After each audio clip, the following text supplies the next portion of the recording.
Hello, everyone. My name is JP Kuhlwein, and it's a pleasure to welcome you to this edition of our Off the Shelf podcast, a book discussion series brought to you by the Conference Board. And today I will be talking with Jim Stengel about his latest book entitled Unleashing the Innovators: How Mature Companies Find New Life with Startups.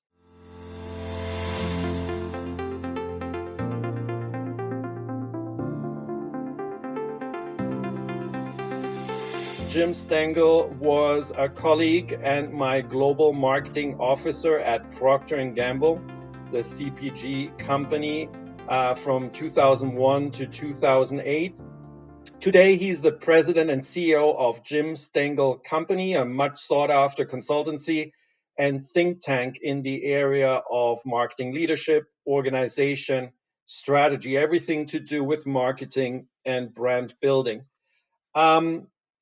While at the helm of Procter & Gamble, Jim really orchestrated a big reinvigoration of the function, the organization, and of the brands behind really focusing on winning the hearts and minds of consumers. And that in turn helped to really re-energize the company and iconic brands like Always, Pampers, Venus, you name it. He pushed communications to become world class, meaning world class, winning awards in Cannes. And he's written a book about how purpose and purpose led companies and their brands can really become love marks. That book was entitled Grow: How Ideals Power Growth and Profit at the World's Greatest Companies. And that was in 2011. But never the one to rest on his laurels, which include, AMA Hall of Fame induction in 2017 and being called the number one advertising power player. Jim has turned his attention to another big area of a pain point, if you like, for large companies, which is how to stay entrepreneurial and how to be innovative. And that's where this new book, comes in, and it's entitled Unleashing the Innovators: How Mature Companies Find New Life with Startups. Thanks again, Jim, for coming on the show to talk about this book. Absolutely. Let's get into it. Now, let's start at the beginning. How did you first get the idea to write it? Was that in 2017, or I would suspect well before that? JP, this book has been kicking around in my head for a long time. I was global marketing officer of P&G in the 2000s, and we kind of started working. Google was an emerging company, believe it or not, back then. I had my eyes on it. I wanted to learn more about them, so I developed sort of a partnership with their one of the early employees and their head of sales, Tim Armstrong. And we kind of were just kind of chatting about how we could develop a different kind of partnership than a typical vendor partnership. So we said, how can we understand each other better and understand our strategies and how we might help each other more?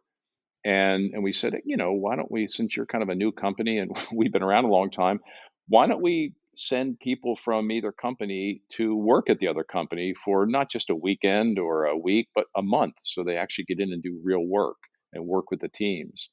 So we started this employee exchange, and then we started on our biggest brands, and Google sent product managers and so on to work at the brand teams at P&G.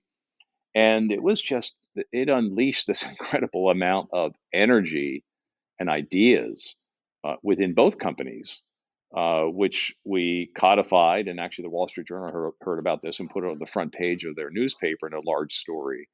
And I thought, man, there is something here beyond what we just did that is really interesting. So it was kicking around in my head. Then I left P&G, and I kind of wanted to write a book about purpose. And then I kept consulting and investing and in interesting young companies. And I said, and it seemed like every company I was working with startups, but it was in a little bit of a different way. So I just thought it was an interesting area to unpack, to research, and to try to, provide a useful guide to large companies who feel like, working with startups can help them re-energize how they do business and what business they are in. So it's been Right. cooking. It was kicking my. So I finally did it. It was kicking around in my head for many years from that original inspiration from Google and Tim Armstrong. Right, interesting. And I can say, as a witness, a time witness, if you like, um, it's interesting also when P&G started its real push on innovation. We created a new business department, and at the beginning, nobody wanted to go there because they felt like this was parking their career to general manager path, and it was a waste of time. When this first collaboration came up with Google, a lot of people were reluctant to participate in that for the same reasons.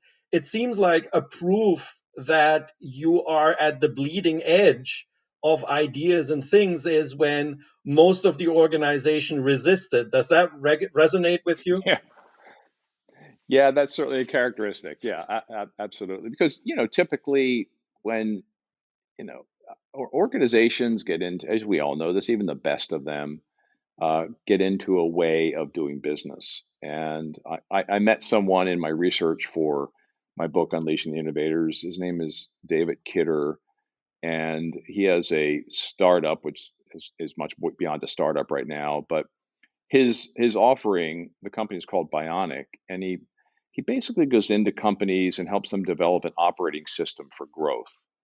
And one of the things he really looks at is, how companies do R&D.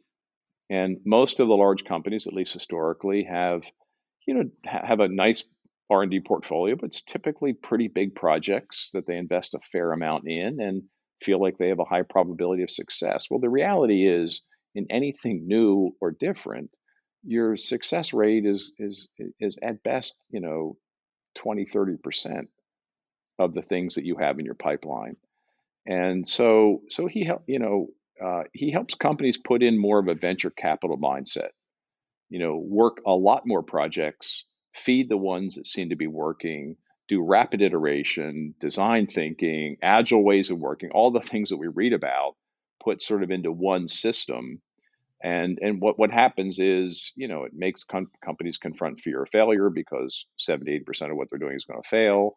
They have a lot more projects in the pipeline, a lot more, if you will, swings at bat, to use a sports metaphor. And it's a very, very different way of working. And the R&D head and the marketing head become much more like VCs.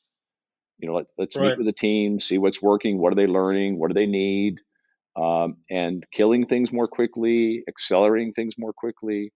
So that's and I think the enlightened large companies are embracing that philosophy. Everyone does it maybe in a slightly different way, right. but at the end of the day, it's about um, customer insights, customer centricity, rapid iteration, learning, adjusting, and the book is full of stories of companies who are attempting to do that. Right. Now, it seems though, stepping back, that this challenge of big corporation trying to stay agile and innovative and realizing that only 20% will go through the pipeline and succeed. I mean, it's nothing new to them. They know this. I mean, at least since kind of the post World War II period where supply started to exceed demand. Schumpeter was talking very early about creative destruction, etc. What makes it so difficult for the big corps to uh, realize it, embrace it, and act on it because the data is there, the instructions are clear. Nevertheless, so few succeed. What, in your experience, hinders them? I think it's two things. One is there still is a tremendous fear of failure in most large organizations. Right, Even the ones that are most proactive about saying we're working against it, there is just an endemic fear of, there's a feeling that if I make one stumble in many large companies, that I am out. So really, really dealing with this fear of failure is such a fundamental leadership challenge that I think few do very well. So fear of failure is still rampant, and it's very, very hard to have creativity and innovation and disruptive thinking when people are worried about making a mistake and getting exited. So that's a big. And then the second one is, when companies get to a certain size, the scale becomes what's important to them. And the skills to scale something and keep it scaled and scale it more are very different from the skills to create something new. So, and the blind spot that many large companies have, and certainly P&G has had it at many times through its history, is they discard ideas because they look small, and in fact they're not small; they become multi-billion-dollar businesses. And so the blind spot is, you always look for something that's going to be really big, and you don't know what's going to be really big at the beginning of innovation. Right. Right. I love this concept of looking at total addressable problem versus total addressable market, and it's a concept that I've heard this company Bionic, which I spoke about earlier, who I met in the book research, talk about. Total addressable market looks at today's markets. Total addressable problem looks at problems, sizes of problems you can possibly solve. It's a much more liberating mindset. Right, right. And it seems to me that mindset is an important driver. I mean, to come back to the P&G experience, you and I, we both worked on Pampers. Um, I I joined Pampers when it was already a multi-billion-dollar brand, but it was well before it became the monster, if you like, quote unquote, it is today. And we introduced it in India, and we did not feel like the big multi-billion-dollar operation. We were like this tiny team that needed to prove that even in a market as poor as India, but with this enormous baby population, Pampers could be relevant and could be a proposition for us. And so it seems to me that it's a lot about the mindset beyond the sheer scale of the organization. And if you can create that mindset, it can mean incredible progress in terms of allowing a team to be agile. Does that resonate with what you researched? Oh, absolutely. It's leadership, it's mindset, it's what companies choose to value. It's the resources you put against it, the priority, and the companies that work successfully with startups are the ones where the CEO is fully endorsed into the strategy of soliciting entrepreneurs and ideas to help the company achieve what it's trying to do.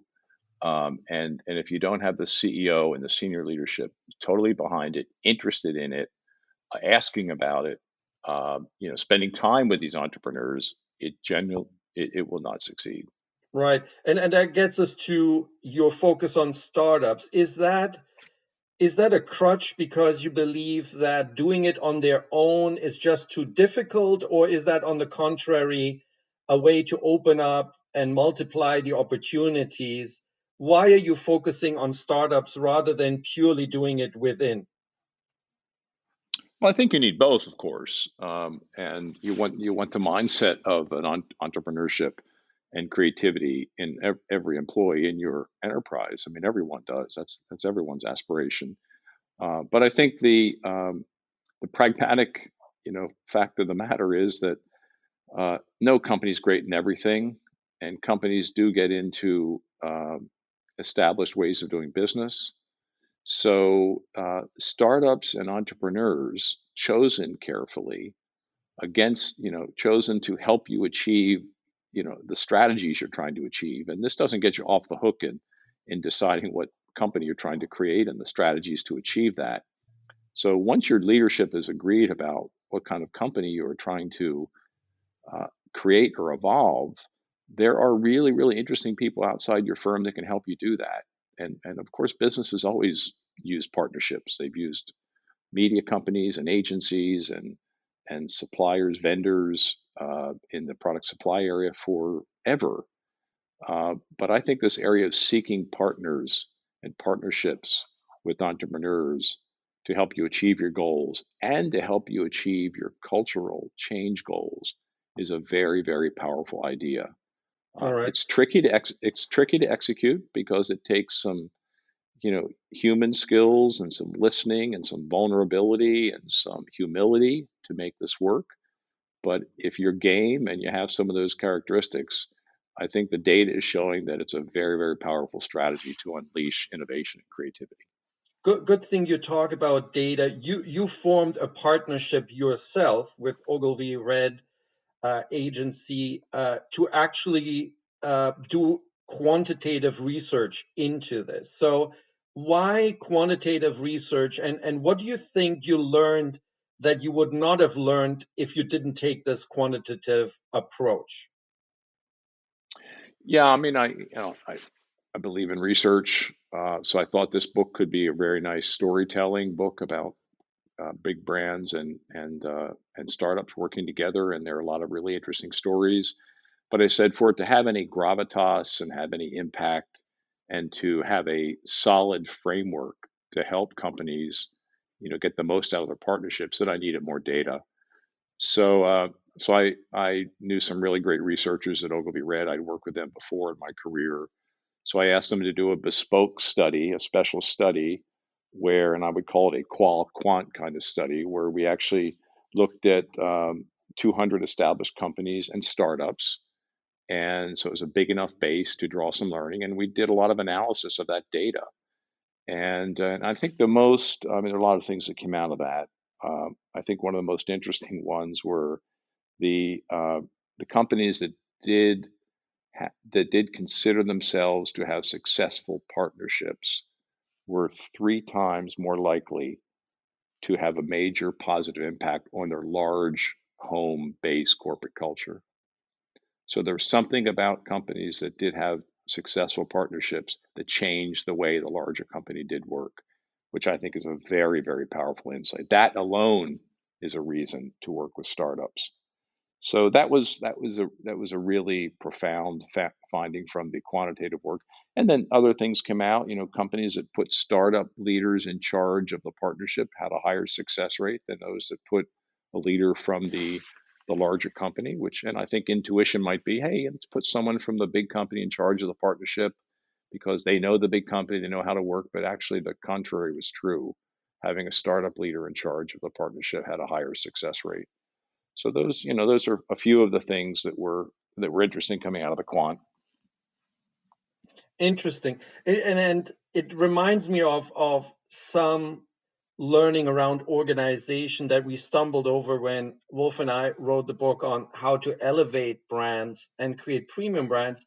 We talked to Coca-Cola, and they had gone on this mission to expand their portfolio to include innocent fruit juice in the UK and Honest Tea and Zico and so on in the US. And one of the side benefits that they had not counted on, they hadn't even thought about, was that these little acquisitions became incredibly attractive internally for the rebels in their organizations that say, hey, I joined because I respect this company and it's great and it gives me an education, but really working on, Coca-Cola is not that exciting. I want to move there.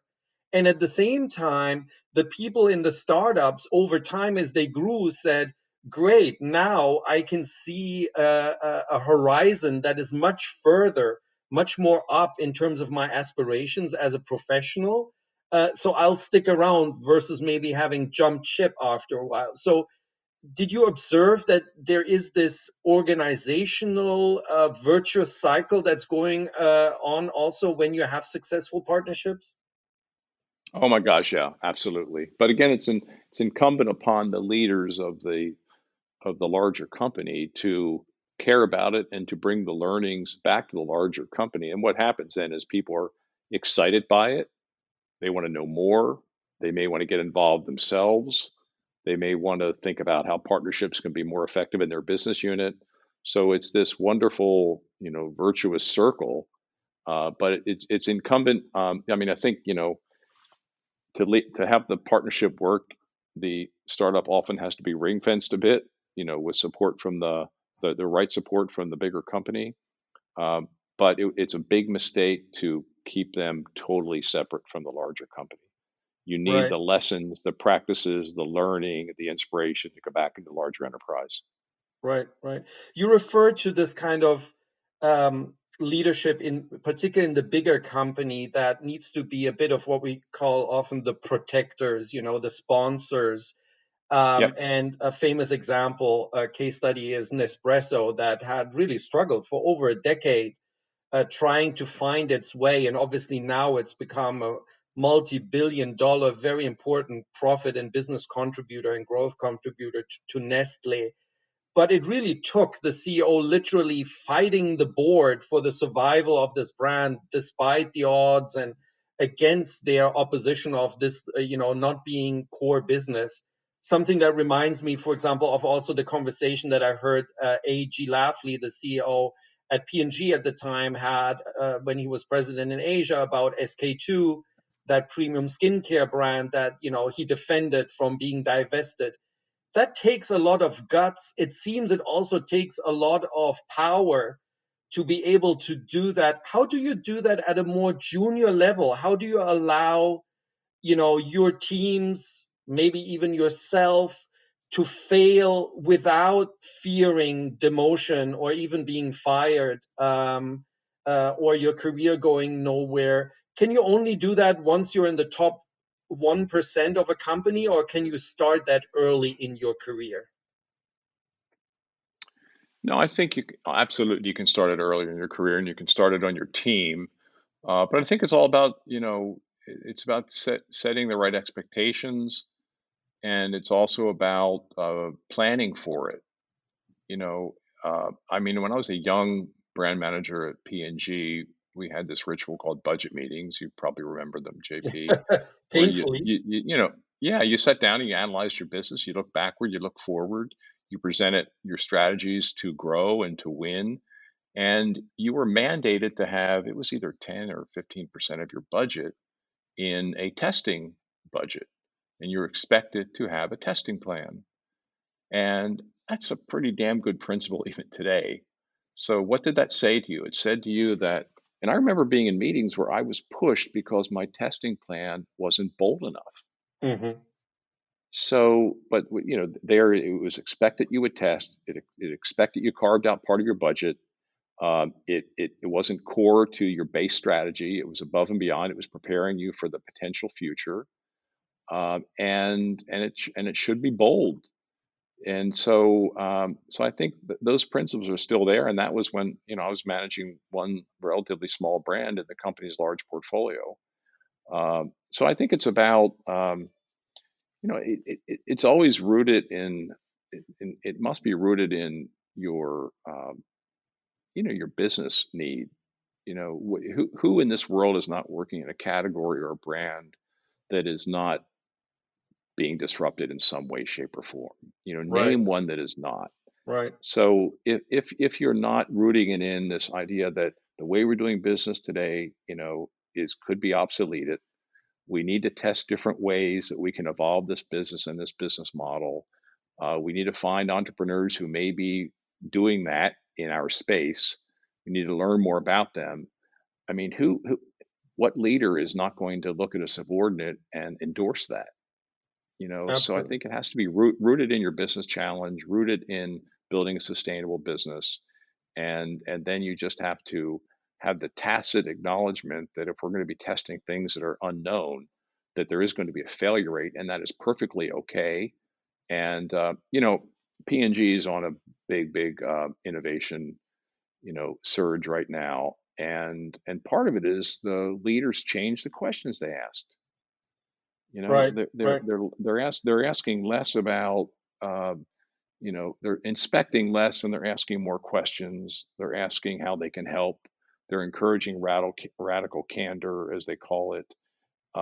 They're inquisitive. They're curious. They're not assuming they have the answers, and that's permitting people to try different things, to share bad results more quickly, to share the learning from these results, and that's a very, very healthy thing. You bring back fond memories of budget meetings. But joking aside, I mean, basically, you're absolutely right. It's a way to institutionalize the search for innovation and to reserve some of your efforts and time and money for that purpose, and make that untouchable. And the other interesting thing is here, simple things like how you ask questions. I give you another example that I learned, incredibly simple but incredibly effective. As I teach at NYU in Columbia, one professor taught me and said, never ask the students, are there any questions? Always ask, what are your questions? Because there Yeah. should be questions. And so the simple changing of the phrase helps tremendously in keeping the energy up, getting those ideas into the room, having constructive discussion. So it's really amazing the little things you can do. Um, I wonder what some of your favorite case studies coming out of that big research that you did are. But before we get into maybe your top 2 to 3, let us take a short break for some quick announcement by the conference board, and we'll see you on the other side. Can you, your team, or your company benefit from insights such as the ones provided in this podcast?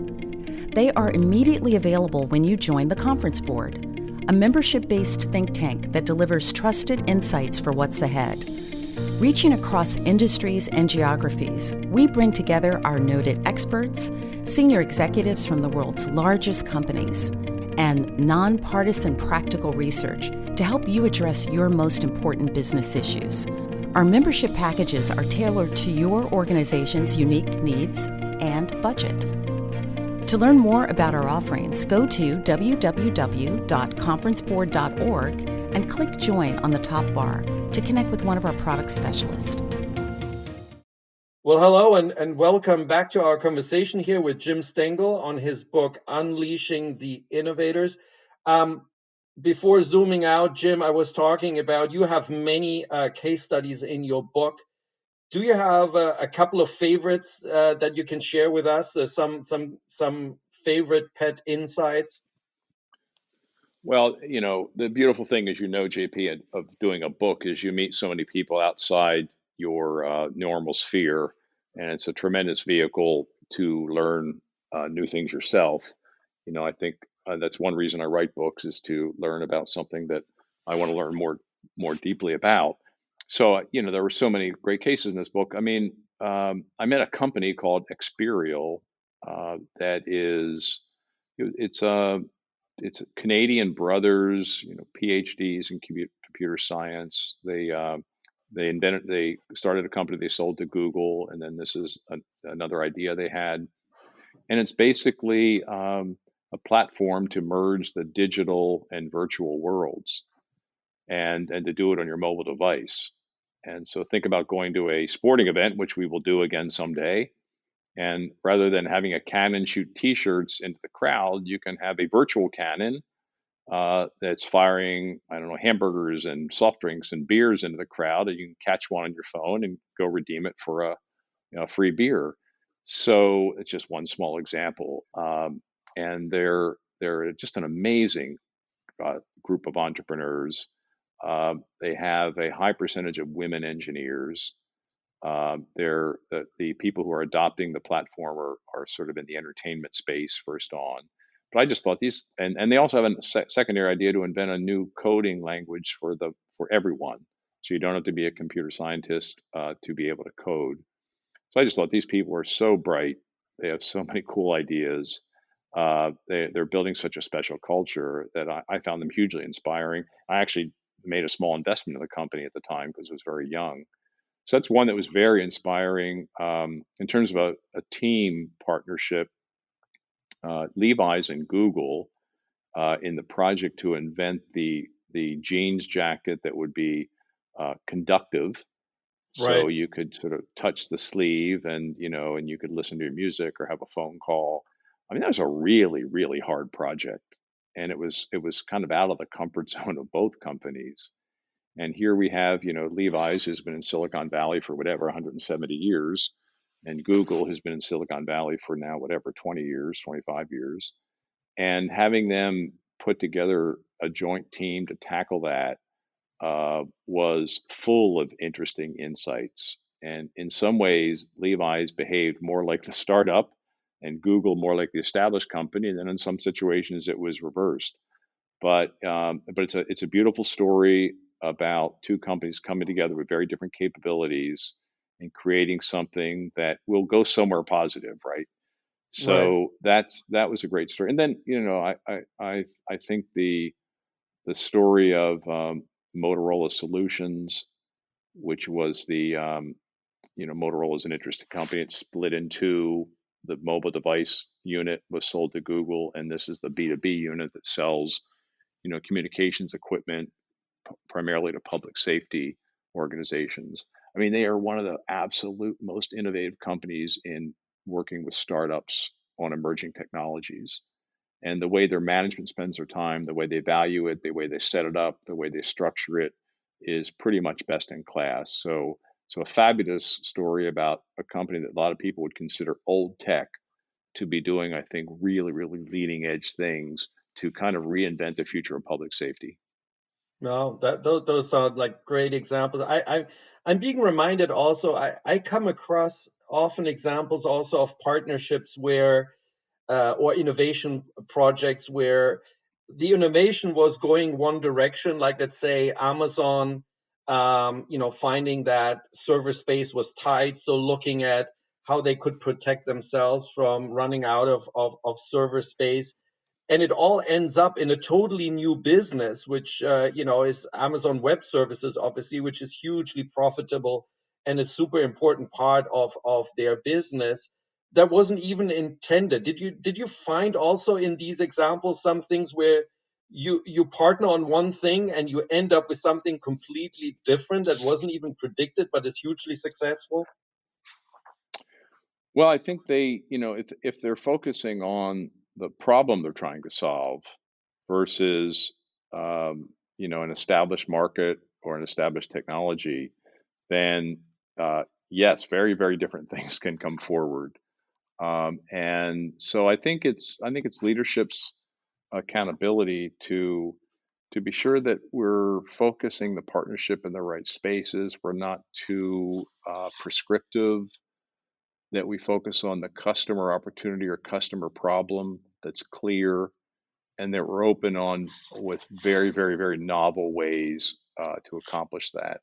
Right, right, I mean, one I talked about Motorola a minute ago. They were kind of looking at how they can protect police officers better when they're responding to some sort of situation, and so that's kind of the problem they're trying to solve.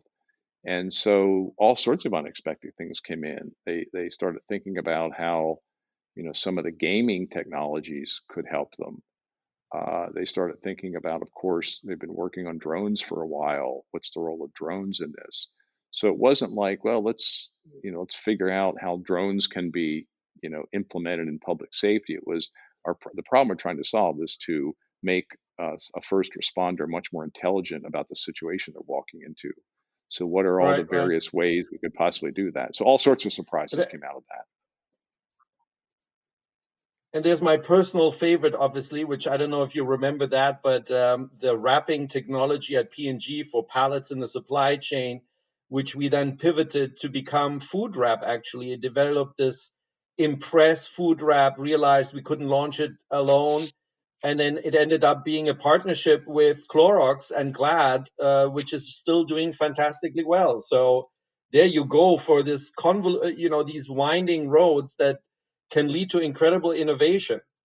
Um, Before we have to go, because unfortunately it's our 30 minutes up already, I wanted to ask you one question, which you alluded to. A lot of the fun of writing a book, doing the case studies, discovering, researching is actually, it seems for you as well, visiting the offices, the labs, the plants, sometimes the personal homes of the companies and the managers and the people that are working in these companies. Do you have some great examples where it blew you away, the way they not only organized themselves and had a culture, but also organized their space?